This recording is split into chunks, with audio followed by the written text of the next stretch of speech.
اور HIV AIDS وغیرہ وغیرہ۔ انسانوں میں وائرس عام طور پر ماں سے بچے میں یا انسان سے انسان میں ٹرانسفر ہوتا ہے۔ علامات ظاہر ہونے کے بعد جیسے ہی جانچ سے تحقیق ہو جائے تو اس کی چین کو توڑنے کے لیے ویکسین کا استعمال کیا جاتا ہے، لیکن اگر ویکسین دستیاب نہ ہو جیسا کہ آج کل کورونا کے ساتھ ہے تو بہترین طریقہ آئسولیشن کا ہے کہ متاثرہ شخص کو کسی محفوظ مقام پر رکھا جائے جہاں دوسرے لوگوں سے براہ راست کوئی تعلق نہ ہو سکے۔ چونکہ کورونا آج کل پوری دنیا میں اپنا قہر ڈھا رہا ہے، اس لیے آج ہم جو بھی بات کریں گے وہ بالواسطہ یا بلا واسطہ اسی سے متعلق ہوگی۔ آج ہم کچھ ذرا ہٹ کر بات کرنا چاہتے ہیں۔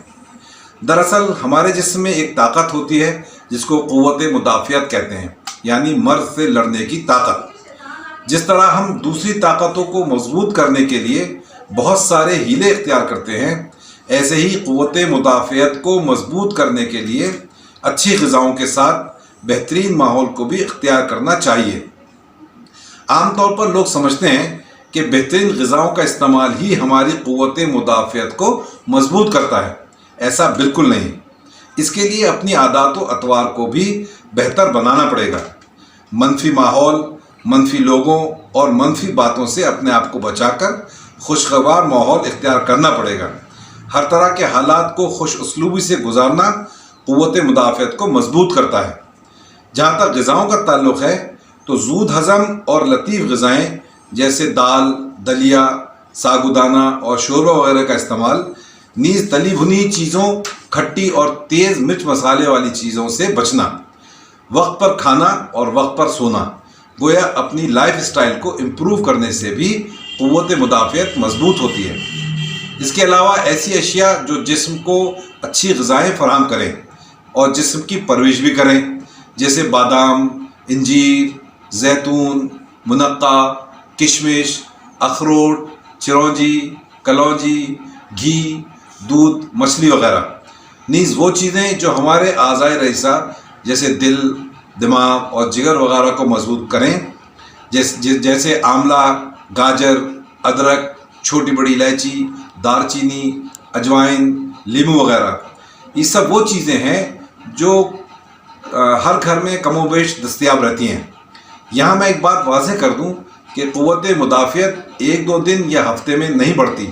اس کو مضبوط کرنے کے لیے تمام اچھی غذائیں اور میوہ جات اور پھلوں کو مستقل استعمال کرنا ضروری ہے۔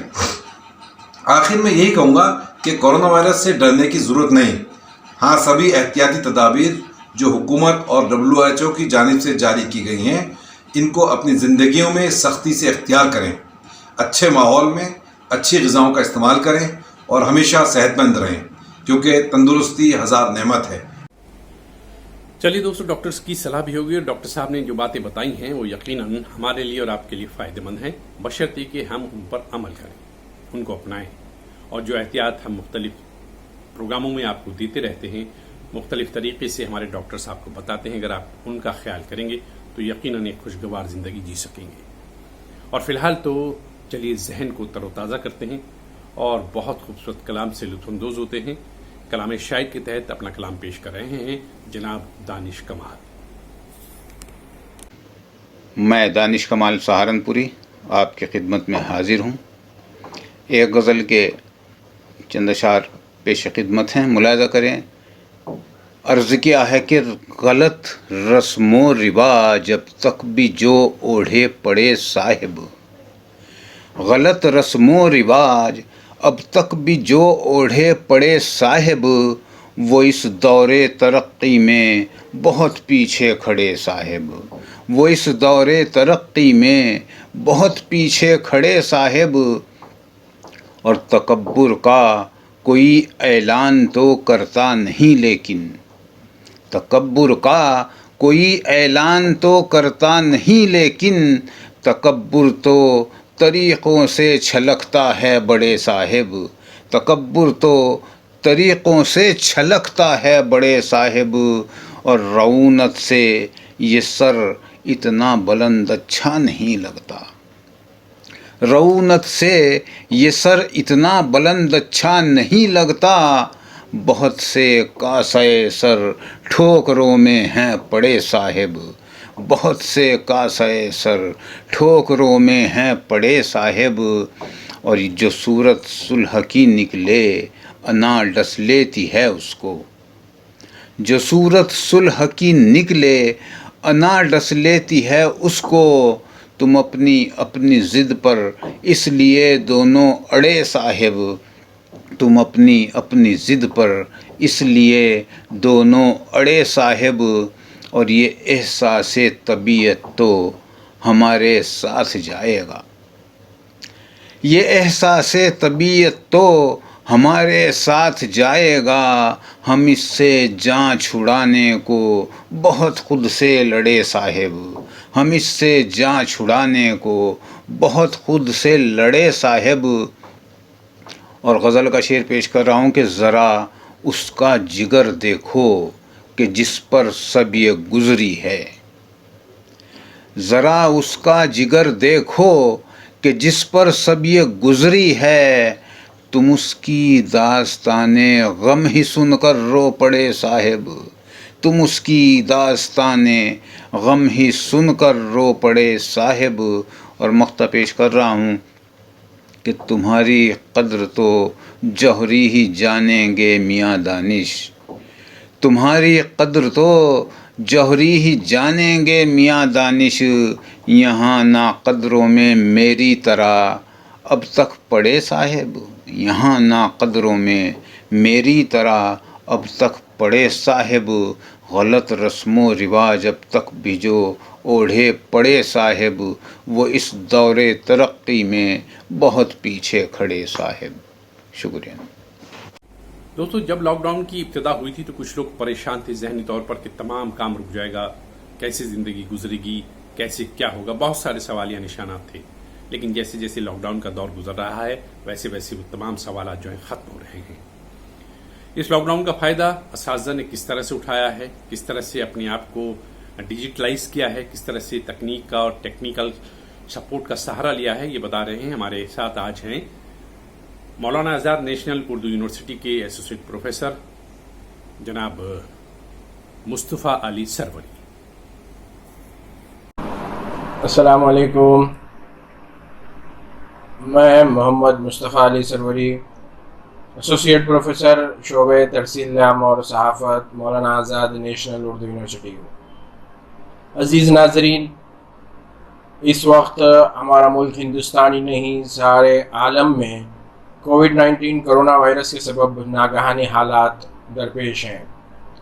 صرف ہندوستان ہی نہیں بلکہ کئی ممالک میں اس وبا سے نمٹنے کے لیے ملک کی سطح پر لاک ڈاؤن کا اعلان کیا گیا ہے، اور ابتدا میں جب احتیاطی تدابیر اور احتیاطی پالیسیاں طے کی جا رہی تھیں، اسی وقت مولانا آزاد نیشنل اردو یونیورسٹی کے جو طلباء ہاسٹل سے مقیم تھے اور طلباء کی خاصی تعداد بیرون حیدرآباد سے، بیرون تلنگانہ سے حصول تعلیم کے لیے اردو یونیورسٹی آتی ہے، تو ان لوگوں سے فوری طور پر ہاسٹل خالی کر دینے کو کہا گیا تھا، اور 22 مارچ تک طلباء کی خاصی تعداد ہاسٹل چھوڑ کر اپنے اپنے آبائی مقام کے لیے روانہ ہو چکی تھی۔ ایسے پس منظر میں جبکہ ابھی سیمسٹر کا اختتام ہونے میں 1 مہینے سے زائد کا وقت باقی تھا، نصاب کا بھی کافی خاصا حصہ مکمل ہونا باقی تھا، جب طلباء کو اپنے اپنے گھر جانے کو کہا گیا تو اسی وقت سے کلاسز بھی، ریگولر کلاسز جو ہیں وہ بھی معطل کر دی گئی تھی۔ تو شعبہ ترسیل عام اور صحافت کے طلباء بھی، چونکہ جب یونیورسٹی کی انتظامیہ کو UGC کی جانب سے جو احکامات ملے تھے اس کی پاسداری میں جب انہوں نے طلباء کو اپنے ہاسٹل چھوڑ کر اپنے گھروں کو جانے کو کہا تھا تو اسی کی پاسداری کرنی تھی۔ اب سوال یہ تھا کہ طلباء کے تعلیمی نقصان کی پابجائی کیسے کی جائے، کہ طلباء کا عین سیمسٹر سے پہلے جو نصاب ابھی مکمل نہیں ہوا اس کی بھی تکمیل کی جائے، اور ساتھ ہی ساتھ ان کے تعلیمی سیمسٹر کو ضائع ہونے سے بچایا جائے۔ اس مقصد کو پیش نظر رکھتے ہوئے، چونکہ ہمارا شعبہ خود ذرائع ترسیل و ابلاغ کا ہے، تو اس میں میرے حساب سے ہمارے شعبے کے اساتذہ کو کوئی زیادہ دقت نہیں ہوئی۔ ہم لوگوں نے فوری ہی جو ترسیل کے جو برقی ذرائع تھے، میری مراد الیکٹرانک جو وسائل تھے، اس کو ہم لوگوں نے برائے کار لانا شروع کرا. صرف ہمارا شعبہ ہی نہیں بلکہ بیشتر شعبوں نے گوگل کلاس روم کا ایک ایپ ہوتا ہے، اس ایپ کا جو سو استعمال کرنا شروع کر دیا. طلباء کو واٹس ایپ کے ذریعے سے اطلاع دی گئی کہ انہیں اپنے جو سو گوگل کلاس روم کا جو ایپ ہے اس کو انسٹال کرنا ہے. اور پھر جب طلباء اس ایپ کے ذریعے سے اساتذہ سے جڑ گئے اور ہر مضمون کے لیے علیحدہ جو ہے کلاس بنائی گئی تھی جس کا کہ جو متعلقہ ٹیچر ہے وہ اس کا ذمہ دار تھا، تو اس کے بعد اب جو بقیہ نصاب تھا، وہ نصاب کا وہ حصہ جو کہ ریگولر کلاسز چونکہ معطل ہو گئے تھے تو اس وجہ سے پورا نہیں ہو پا رہا تھا، تو اس کی تکمیل اب گوگل کلاس روم کے ذریعے سے شروع کی جانے لگی. اب گوگل کلاس روم میں کیا کیا جاتا تھا کہ اگر کوئی مواد ایسا ہے جو طالب علموں کے مطالعے کے لیے کارآمد ثابت ہو سکتا ہے، تب ہم ٹیچرز اس کو اس گوگل کلاس روم میں شیئر کر رہے تھے. تو اب جس کسی طالب علم کے پاس اپنے جیب میں موبائل فون ہے اور انٹرنیٹ کا کنیکشن ہے تو وہ اس کی مدد سے اس ایپ میں جو کچھ مواد اس کو دیا جا رہا تھا وہ اس کا مطالعہ کر سکتا تھا. اساتذہ نے صرف یہیں پر اکتفا نہیں کیا بلکہ انہوں نے اس سے آگے بڑھ کر بھی ویڈیو لیسنس، ویڈیو اسباق تیار کیے. تو اس میں ہوتا یہ تھا کہ اپنے جو کچھ دستیاب گھروں پر جو موبائل فون ہے اس کا جو خاص طور پر اساتذہ کو بھی ناگہانی حالات میں استعمال کرنا پڑا. یقیناً گھر پر بیٹھ کر جو ویڈیو اسباق تیار کیے گئے تکنیکی اعتبار سے وہ بالکل ایسے نہیں تھے کہ کسی اسٹوڈیو میں تیار کیے جانے والے بالکل یا پروفیشنل جو ویڈیو سبق ہیں ان کا مقابلہ کیا جا سکے، لیکن پھر بھی یوٹیوب کے ذریعے سے کئی ایک اساتذہ نے اپنے جو نصابی اسباق ہے اس کی جو ویڈیو تیار کی، کیونکہ اس کا زیادہ دیر تک یا زیادہ مؤثر ثابت ہوتا ہے. اس کے علاوہ بعض اساتذہ نے آڈیو کی شکل میں اپنا جو ہے سبق ریکارڈ کیا اور اس سبق کو پھر گوگل کلاس روم کے ذریعے سے، واٹس ایپ کے گروپس کے ذریعے سے طالب علموں تک پہنچایا گیا. چونکہ اب جامعہ کا جو تصور ہے، یونیورسٹی کا جو تصور ہے وہ وائی فائی کے ساتھ جڑا ہوا ہے، تو طلباء کو شروع سے ہی وائی فائی کا پاسورڈ بھی دیا جاتا ہے. وائی فائی کی سہولت جو 24 گھنٹے ان کو دستیاب رہتی ہے، لیکن اب اس طریقے سے ان کو اپنے گھروں پر جو ان کے موبائل فون تھے اس کے ذریعے سے دوبارہ تعلیمی نصاب سے جڑنے کا اور وہ کرنے کا پڑا. اور دیکھیے الحمدللہ یہ خوشی محسوس کرتا ہوں میں کہ بھئی ہمارے یونیورسٹی کی جانب سے اور ہمارے شعبے کی جانب سے اساتذہ نے جو کلاسز لیے اس کا یہ نتیجہ نکلا کہ جو نصاب کا جو 30% زیادہ سے زیادہ 30% جو باقی تھا وہ ہم نے لاک ڈاؤن کے پیریڈ کے دوران جو سو مسلسل آڈیو کلاسز، ویڈیو کلاسز لیتے ہوئے گوگل کلاس روم سے، واٹس ایپ کے ذریعے سے، مختلف سماجی رابطے کے جو وسائل تھے اس سے جو سو طالب علموں سے جڑتے ہوئے ہم نے اس کو پورا کیا. اچھا، یہ نہیں تھا کہ صرف ایک طرفہ اساتذہ اپنے نصاب کی تکمیل کر لیں اور پھر طالب علم کو اگر کوئی سوال ہو تو وہ ایسا نہ پوچھ سکے، بلکہ ہر کلاس کے اختتام پر استاد جو ہے، ٹیچر جو ہے، وہ اپنے ای میل کے ذریعے سے، واٹس ایپ کے ذریعے سے طالب علموں سے رابطے میں تھا اور پھر جو کچھ سوال ان طالب علموں کی جانب سے سبق کے بعد پوچھا جاتا تھا اس کا اگلی کلاس میں جیسے جواب دینے کی بھی سہولت تھی. تو میرے لیے یہ ایک پہلی مرتبہ اس طریقے سے جو تجربہ رہا. اور طالب علموں کی جیسے میں بتاؤں کہ بی اے کی سطح پر جو ہماری گوگل کلاس روم تھی اس میں سمجھیے کہ تقریباً 85% طلباء نے جو سو اس سے استفادہ کیا ہے، اور ایم اے کی سطح پر بھی کم و بیش اتنی ہی تعداد میں 80% طلباء نے ہمارے جو ویڈیو اسباق تھے، جو آڈیو سبق تھے اس کے ذریعے سے اپنے آپ کو جوڑے رکھا. اور میں آپ کو خاص بات بتاؤں کہ ہم نے اس کے بعد جب بچوں کے جو سیمسٹر کے انٹرنل ایگزامس ہوتے اس کے لیے بھی ہم نے آن لائن پلیٹ فارم کا استعمال کیا. طلباء کو ویڈیو سبق کے بعد سوالات دیے گئے اور پھر ان کو اپنے جو اس اسائنمنٹ کی تکمیل کے بعد ان کو یہ ذمہ داری دی گئی کہ وہ اپنے اسائنمنٹ جو ہے یا تو آڈیو شکل میں یا پھر ویڈیو شکل میں یا پھر واٹس ایپ کی میسیج کے ذریعے سے واپس اساتذہ تک وہ پہنچائیں. تو کوشش کی ہے ہم نے بڑی حد تک کہ ناگہانی حالات آئے ہیں لیکن اس کے باوجود بھی طلباء کا تعلیمی نقصان نہ ہو، اس کے لیے ہم نے جو مختلف برقی ذرائع ابلاغ تھے اور جو ترسیل کے جو ذرائع تھے اس کا استعمال کیا.